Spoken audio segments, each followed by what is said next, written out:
오늘 우리에게 주신 하나님의 말씀, 사도행전 6장 8절부터 15절, 그리고 7장 54절부터 60절입니다. 이것은 하나님의 말씀입니다. 스데반이 은혜와 권능이 충만하여 큰 기사와 표적을 민간에 행하니 리버디노 구레네인, 알렉산드리아인, 길리기아와 아시아에서 온 사람들의 회당이라는 각 회당에서 어떤 자들이 일어나 스데반으로 더불어 변론할세. 스데반이 지혜와 성령으로 말함을 저희가 능히 당치 못하여 사람들을 가르쳐 말시키되 이 사람이 모세와 및 하나님을 모독하는 말하는 것을 우리가 들었노라 하게 하고 백성과 장로와 서기관들을 충동시켜 와서 잡아가지고 공회에 이르러 거짓 증인들을 세우니 가로되 이 사람이 이 거룩한 곳과 율법을 거스려 말하기를 맞이 아니하는도다. 그의 말에 이 나사렛 예수가 이곳을 헐고 또 모세가 우리에게 전하여 준 규례를 고치겠다 함을 우리가 들었노라 하거늘 공회 중에 앉은 사람들이 다 스데반을 주목하여 보니 그 얼굴이 천사의 얼굴과 같더라. 저희가 이 말을 듣고 마음에 찔려 저를 향하여 이를 갈거늘 스데반이 성령이 충만하여 하늘을 우러러 주목하여 하나님의 영광과 및 예수께서 하나님 우편에 서신 것을 보고 말하되 보라 하늘이 열리고 인자가 하나님 우편에 서신 것을 보노라 한데 저희가 큰 소리를 지르며 귀를 막고 일심으로 그에게 달려들어 성 밖에 내치고 돌로 칠세 증인들이 옷을 벗어 사울이라 하는 청년의 발 앞에 두니라. 저희가 돌로 스데반을 치니 스데반이 부르짖어 가로되 주 예수여 내 영혼을 받으시옵소서 하고 무릎을 꿇고 크게 불러 가로되 주여 이 죄를 저들에게 돌리지 마옵소서 이 말을 하고 자니라. 아멘. 오늘 읽은 말씀으로 제자, 자기 십자가를 지고 따르는 자라는 제목으로 하나님의 말씀을 전하겠습니다. 여러분, 지난 주일 본문 말씀이 어떻게 끝났는지 기억하시나요? 우리 한번 6장 7절 같이 한번 볼까요?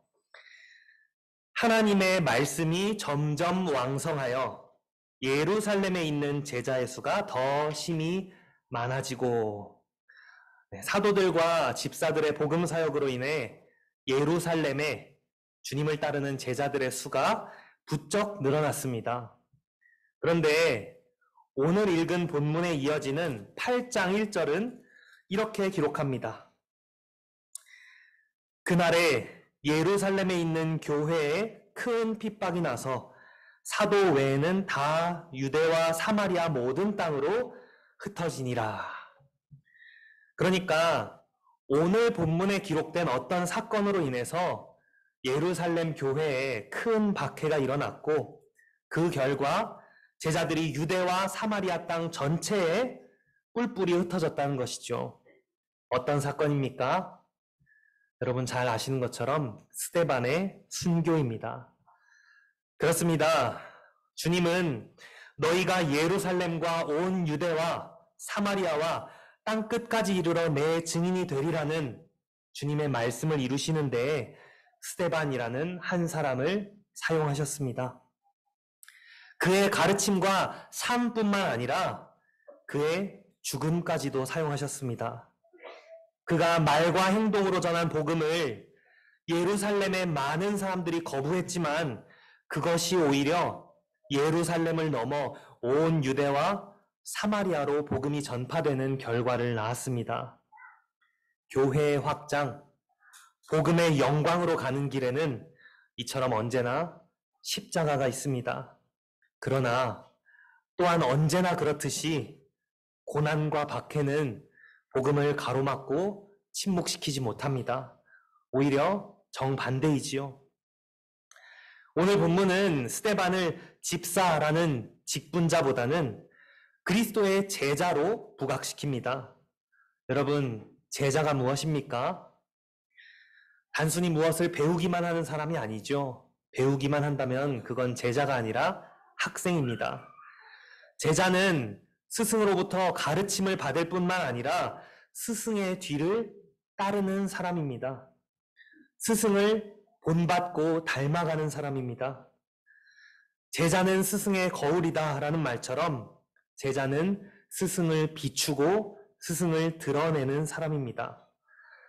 예수님은 누구든지 나를 따라오려거든 자기를 부인하고 자기 십자가를 지고 나를 따를 것이니라 말씀하셨습니다. 예수님 자신이 바로 하나님 나라와 하나님의 의를 위해 자신의 모든 권리, 심지어 자기 목숨까지도 포기하신 분이기 때문입니다. 본문은 그런 예수님을 따른 참된 제자의 예를 우리에게 보여줍니다. 자기를 부인하고 자기 십자가를 지고 주님을 따른 한 제자 스데반을 통해 오늘 우리가 예수님을 바라보기 원합니다. 또한 우리도 예수님을 따르며 예수님을 드러내고 예수님을 증거하는 그런 참된 제자들이 되기를 소망합니다. 오늘 본문은 스데반의 체포와 스데반의 설교 그리고 스데반의 순교로 구성되어 있는데요. 이 순서에 따라서 하나님의 말씀을 살펴보겠습니다. 먼저 스데반의 체포에 대해서 한번 보겠습니다. 스데반은 은혜와 권능이 충만하여 백성들 가운데 큰 기사와 표적을 행했습니다. 그전까지 기사와 표적은 오직 예수님과 사도들에게서만 나타났는데 이제 다른 이들도 그런 기사와 표적을 행하게 되었습니다. 복음 사역이 교회 전체의 일이 되었다는 증거이지요. 그런데 여러 지역에 흩어져 있던 헬라파 유대인들이 모인 회당에서 스데반의 복음 사역은 격렬한 반대에 직면합니다. 어떤 사람들이 들고 일어나서 스데반과 논쟁을 벌이죠. 예수가 구약에 예언된 메시아인지 아닌지에 대해서 말입니다. 그런데 반대자들은 지혜와 성령으로 말하는 스데반을 당해낼 수가 없었습니다. 그러자 어떻게 합니까? 사람들을 매수해서 거짓 소문을 퍼뜨리게 합니다. 스데반이 모세와 하나님을 모독하는 말하는 것을 우리가 들었습니다 하고 말이죠. 이와 같은 소문은 예루살렘에 있는 많은 백성들과 지도자들을 충동시켰고 스데반은 결국 붙잡혀서 사내들인 공회에 끌려옵니다. 거짓 증인들이 증언합니다. 이 사람이 계속해서 이 거룩한 곳 성전과 율법을 거슬러 말을 합니다. 나사렛 예수가 이 성전을 헐고 또 모세가 우리에게 전해준 규례를 다 뜯어 고칠 것이라고 이 사람이 말하는 것을 우리가 똑똑히 들었습니다. 대제사장이 스데반에게 묻지요. 이것이 사실이냐? 여러분, 비슷한 장면이 떠오르지 않습니까? 불과 몇 년 전 지금 스데반이 서 있는 이 똑같은 자리에 똑같이 대제사장 가야바를 비롯한 공회원들 앞에 똑같이 신성모독죄의 혐의로 체포된 한 사람이 서 있었습니다. 그때에도 대제사장과 온 공회는 그 사람을 칠 거짓 증거를 찾았고 마침내 거짓 증인들이 등장해서 이렇게 말했죠. 이 사람이 내가 하나님의 성전을 헐고 사흘 만에 지을 수 있다고 하였습니다. 대제사장이 물었죠. 아무 대답도 없느냐? 이 사람들의 너를 치는 증거가 어떠하냐? 그는 잠잠했습니다. 침묵했습니다. 누구입니까? 예, 스데반이라는 제자를 둔 스승 예수님입니다. 똑같이 복음을 전했고 똑같이 반대에 직면했으며 똑같이 거짓 증인들이 생겼고 똑같이 신성 모독죄로 고소를 당해 똑같이 공회 앞에 섰습니다. 스승의 삶이 제자의 삶에 그대로 녹아들어 있습니다. 제자의 삶이 스승의 삶을 비추고 있습니다. 그런데 예수님이 잠잠하셨던 것과 달리 스데반은 길게 대답하지요. 바로 7장 2절부터 53절에 기록된 설교입니다. 왜 예수님처럼 침묵하지 않았을까요? 예수님이 이렇게 말씀하셨기 때문입니다. 사람들이 너희를 공회에 넘겨주겠고 나로 말미암아 너희가 권력자들과 임금들 앞에 서리니 이는 그들에게 증거되려 함이라. 이 일이 도리어 너희에게 증거의 기회가 되리라. 예수님은 이렇게 약속하셨습니다. 너희를 회당이나 위정자나 권세 있는 자 앞에 끌고 가거든 어떻게 무엇으로 대답하며 무엇으로 말할까 염려하지 말라. 마땅히 할 말을 성령이 곧 그때에 너희에게 가르치시리라. 내가 너희의 모든 대적이 능히 대항하거나 변박할 수 없는 언변과 지혜를 너희에게 주리라. 말하는 이는 너희가 아니라 너희 속에서 말씀하시는 이 곧 너희 아버지의 성령이시니라. 그렇습니다. 예수님의 삶이, 그분의 가르침이, 그분의 약속이 스데반을 통해 다시금 밝게 비추어지며 드러나고 있죠. 그렇다면 스데반이 설교에서 무엇을 말했을까요? 모세와 하나님을 모독했다, 성전과 율법을 거슬러 말했다는 거짓 증언을 반박하는 내용인데요. 핵심은 메시아이신 예수님이 성전을 대신하고 율법을 완성하러 오셨다는 것입니다. 너희 조상들이 겉으로는 성전과 율법에 그토록 열심을 내면서 마음으로는 끊임없이 성전을 파괴하고 율법을 범하더니 결국 너희가 성전과 율법의 완성이며 실체이신 예수님을 죽였다는 것이죠. 악의가 들끓는 그런 두렵고 위험한 자리에서 스데반은 자기 자신을 변호하기 위해 말하지 않았습니다. 그는 오히려 예수님을 변호했습니다. 예수님을 대신해서 예수님과 동일한 주장을 하고 있습니다. 성전과 율법을 거슬러 말했다는 그 신성 모독죄를 범했다는 것이 근본적으로는 자신이 아니라 예수님께 씌워진 누명이었기 때문이죠. 스데반 자신이 그렇게 말하면 무슨 결과가 일어날지 불보듯 뻔했습니다. 그럼에도 그는 예수 그리스도를 증거했습니다. 극한 상황에서도 끝까지 진리를 전하고 죄를 지적하는 이유가 무엇입니까? 성전보다 더 큰 이가 바로 예수님이라고, 너희가 성전을 사모하는 그 열심이 주님을 삼켰다고 왜 열변을 토하고 있습니까? 물론 주님을 사랑해서지요. 그리고 듣는 이들로 하여금 믿고 회개하게 하기 위함입니다. 죄인들의 구원을 위해서 말이죠. 여러분, 그런데 예수님이 정말 성전을 파괴하겠다고 말씀하시면서 이스라엘에 위협을 가하셨나요? 예수님은 이렇게 말씀하셨습니다. 너희가 이 성전을 헐라 내가 사흘 동안에 일으키리라. 직접 성전을 허무신다고 하지 않으셨죠.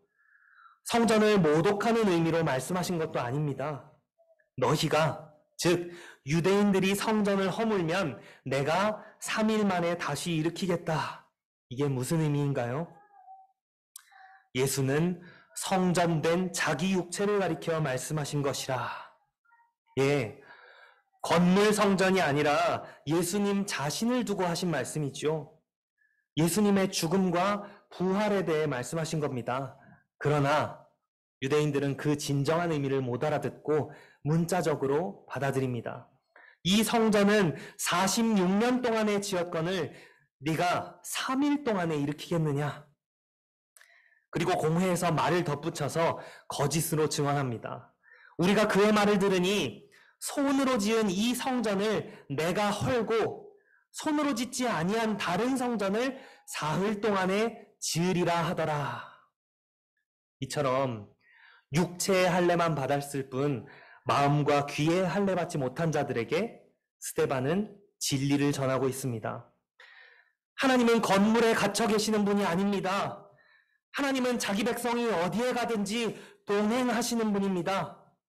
예수님이 참 성전으로, 하나님의 새로운 성전으로 오셨습니다.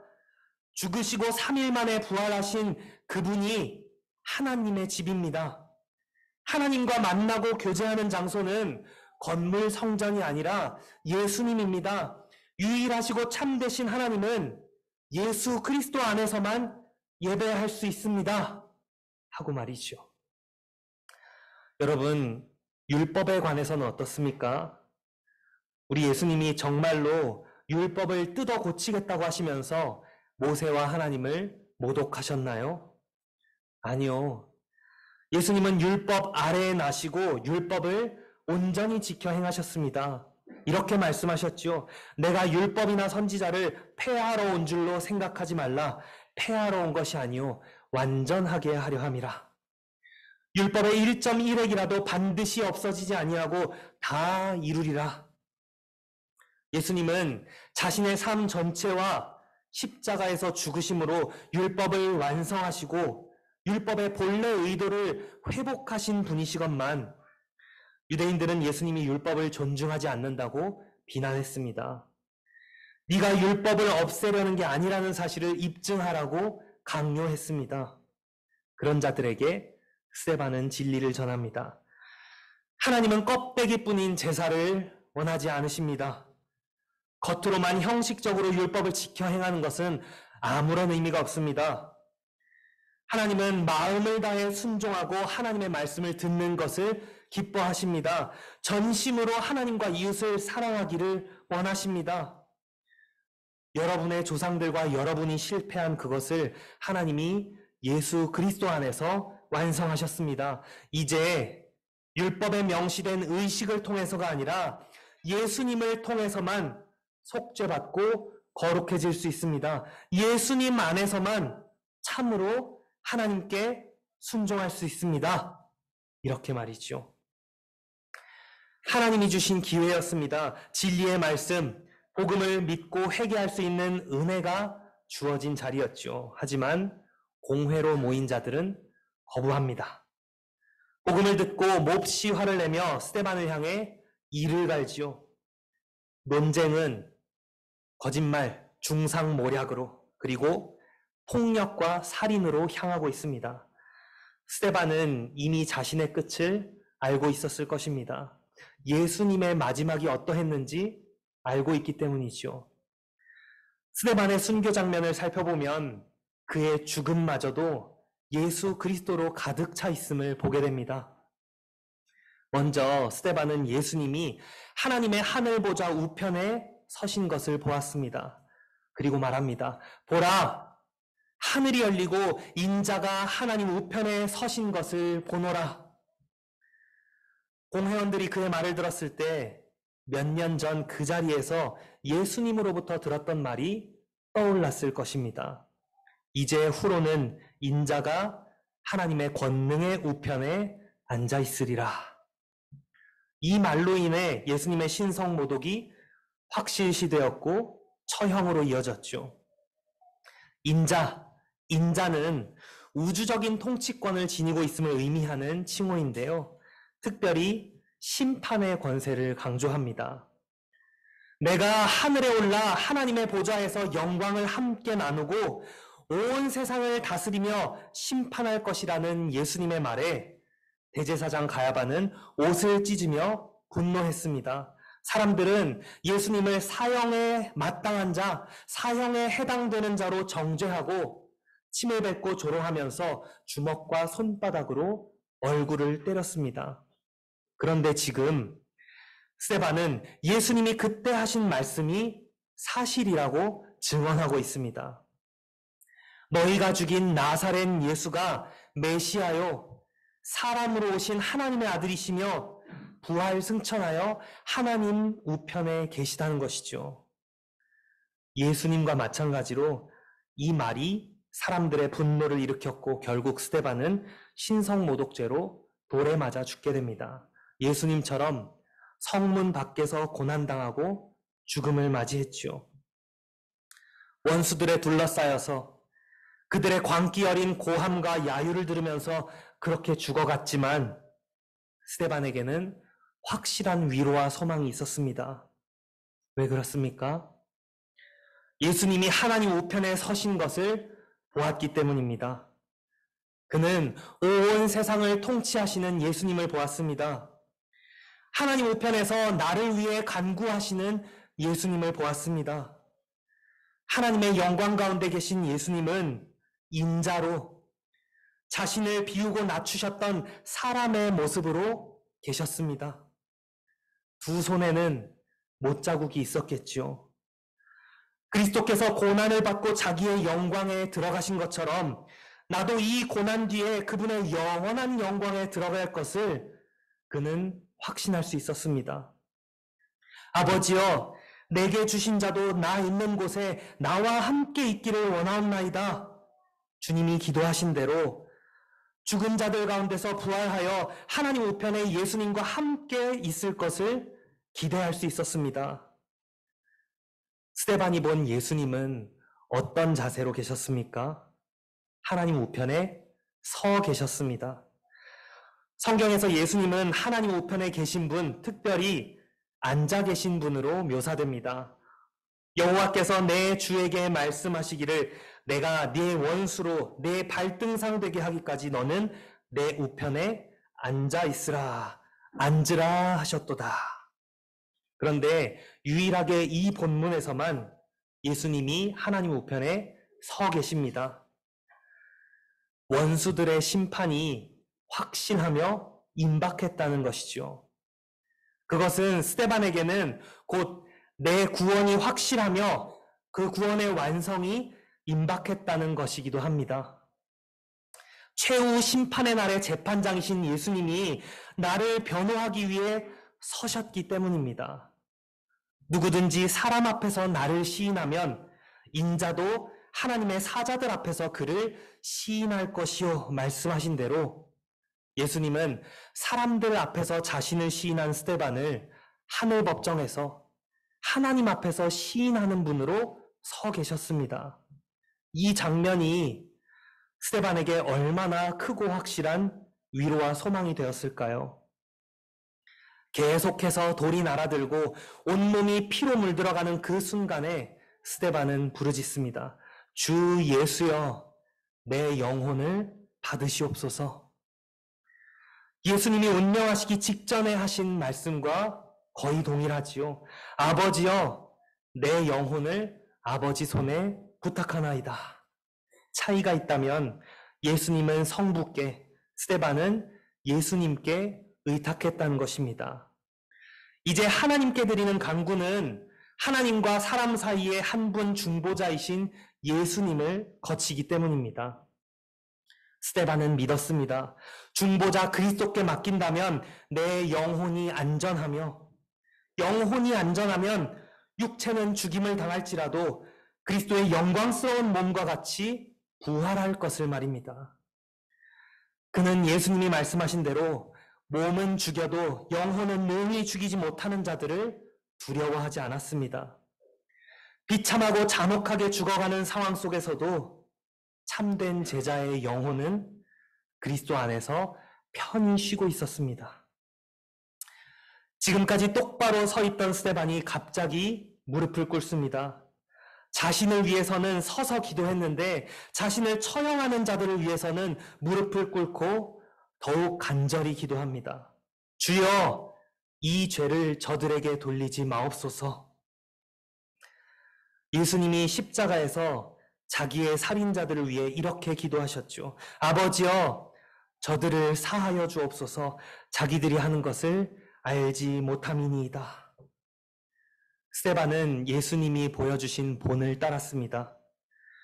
너희 원수를 사랑하며 너희를 핍박하는 자를 위하여 기도하라는 예수님의 명령을 따랐습니다. 그리고 그는 잠들었습니다. 육체의 모든 슬픔과 수고와 고통으로부터 벗어나 완전한 안식에 들어갔습니다. 곁에 있던 사람들과 그 소식을 들은 당시 많은 사람들은 이 스데반의 죽음을 두고 그가 실패했다고, 결국 그가 패배했다고 생각했겠지요. 그러나 그렇지 않았습니다. 스데반, 스테파노스, 즉 면류관이라는 그 이름의 뜻대로 그는 승리자로 죽었습니다. 시험을 참는 자는 복이 있도다. 이것에 옳다 인정하심을 받은 후에 주께서 자기를 사랑하는 자들에게 약속하신 생명의 면류관을 얻을 것임이니라. 네가 장차 받을 고난을 두려워 말라.